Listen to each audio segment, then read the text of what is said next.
नमस्कार, आप सभी का इस वीडियो में स्वागत है। मैं हूं योगेंद्र अक्षय, प्रवक्ता सामाजिक विज्ञान डाइट इटावा।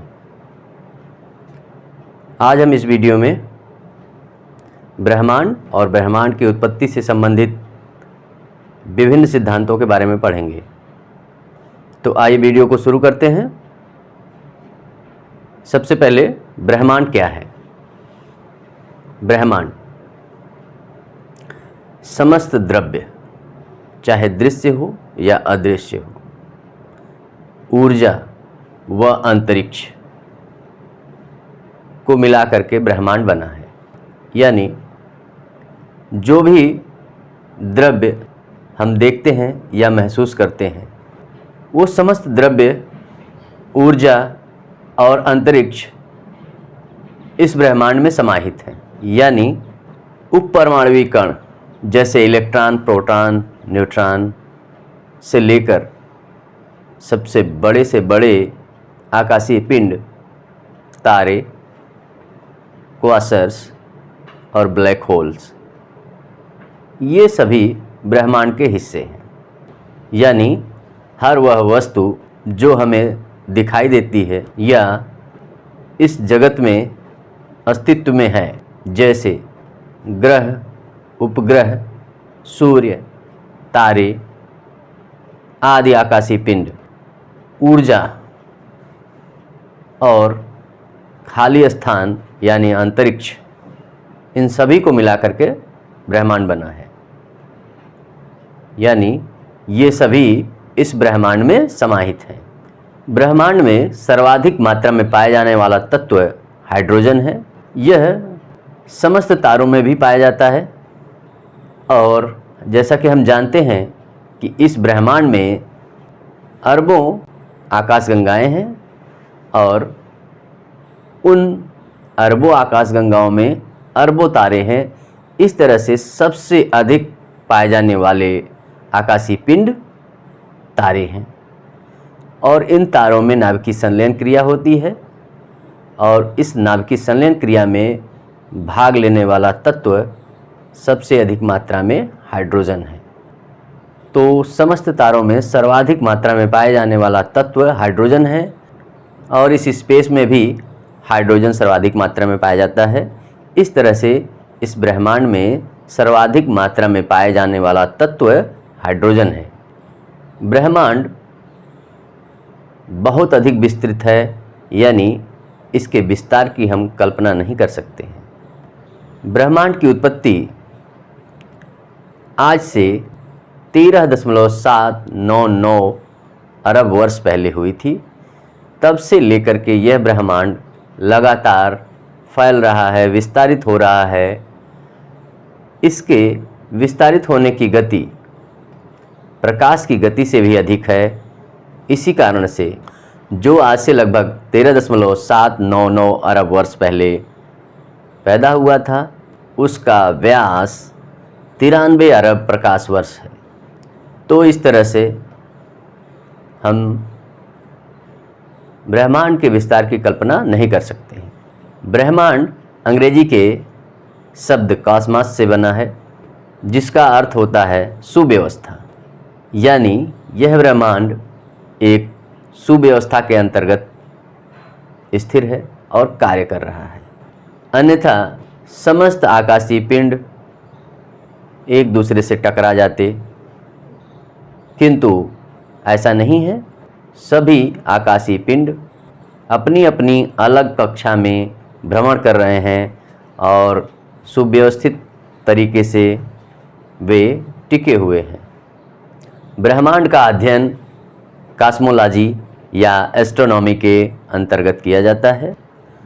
अब हम ब्रह्मांड के अध्ययन से संबंधित विभिन्न संकल्पनाओं को पढ़ेंगे। इन संकल्पनाओं को दो भागों में बांटा गया है, प्राचीन संकल्पनाएं और आधुनिक संकल्पनाएं। प्राचीन संकल्पनाओं में दो संकल्पनाएं मौजूद हैं। एक पृथ्वी केंद्रित संकल्पना है और दूसरी संकल्पना है सूर्य केंद्रित। तो आइए शुरू करते हैं। पृथ्वी केंद्रित संकल्पना क्या है? प्राचीन संकल्पनाएं ब्रह्मांड की उत्पत्ति से संबंधित संकल्पनाएं नहीं हैं, किंतु ब्रह्मांड की स्थिति कैसी थी उसके बारे में ये संकल्पनाएं बताती हैं। तो सबसे पहली संकल्पना है पृथ्वी केंद्रित संकल्पना, जिसे हम जियोसेंट्रिक थ्योरी कहते हैं। जियोसेंट्रिक संकल्पना के अनुसार इस ब्रह्मांड के केंद्र में पृथ्वी है और समस्त ग्रह उपग्रह तारे इस पृथ्वी का चक्कर लगा रहे हैं। यानी इस ब्रह्मांड के केंद्र में पृथ्वी है और सभी आकाशीय पिंड इसका निश्चित कक्षाओं में चक्कर लगा रहे हैं। यह परिकल्पना क्लॉडियस टॉलमी द्वारा दी गई थी। क्लॉडियस टॉलमी का जन्म रोमन साम्राज्य के मिस्र के सिकंदरिया में टालेमस सर्सी या पेलुसियम में 100 ईस्वी में हुआ था। क्लॉडियस टॉलमी ने 140 ईस्वी में इस सिद्धांत को दिया।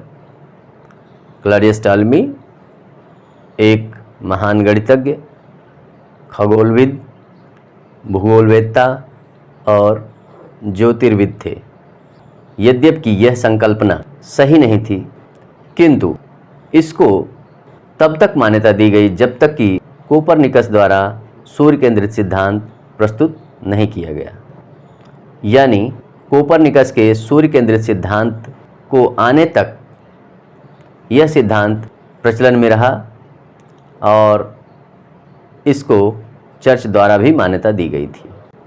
यानी यह एक गलत तथ्यों पर आधारित सिद्धांत था, किंतु इसको लगभग 1400 वर्षों तक मान्यता मिलती रही। तो आइए अब हम शुरू करते हैं। सूर्य केंद्रित सिद्धांत क्या है? सूर्य केंद्रित सिद्धांत, जिसे कोपरनिकन प्रणाली या कोपरनिकन हेलियोसेंट्रिज्म कहते हैं, यह सिद्धांत 1543 ईस्वी में पोलैंड के खगोलविद निकोलस कोपरनिकस द्वारा दी गई थी। सूर्य केंद्रित सिद्धांत 1530 ईस्वी में कोपरनिकस की एक पुस्तक कमेंटेरियालस में उसने लिखा कि पृथ्वी अपने अक्ष पर घूम रही है और यह अपने अक्ष पर एक चक्कर 24 घंटे में लगाती है और यह सूर्य का एक चक्कर 1 वर्ष में लगाती है। 1543 ईस्वी में इसकी दूसरी पुस्तक प्रकाशित हुई, जिसका नाम है डी रिवोल्यूशनिबस ऑर्बियम कोएलेस्टियम, जिसमें यह बताया गया कि इस ब्रह्मांड का केंद्र बिंदु पृथ्वी न होकर के सूर्य है। यानी इस ब्रह्मांड के केंद्र में सूर्य स्थित है और समस्त ग्रह उपग्रह पृथ्वी और तारे आदि सभी आकाशीय पिंड सूर्य का चक्कर लगा रहे हैं। यह संकल्पना भूकेंद्रित संकल्पना के बिल्कुल विपरीत थी, जिसकी वजह से इसको तुरंत मान्यता नहीं प्राप्त हुई। इस मान्यता का चर्च द्वारा भी विरोध किया गया, किंतु गैलीलियो और केपलर द्वारा अपने प्रेक्षणों के आधार पर इस सिद्धांत की पुष्टि की गई। इस प्रकार से सूर्य केंद्रित सिद्धांत को 20वीं शताब्दी के प्रारंभ तक मान्यता दी गई। अब हम आधुनिक सिद्धांतों के बारे में अगली वीडियो में पढ़ेंगे। Thank you.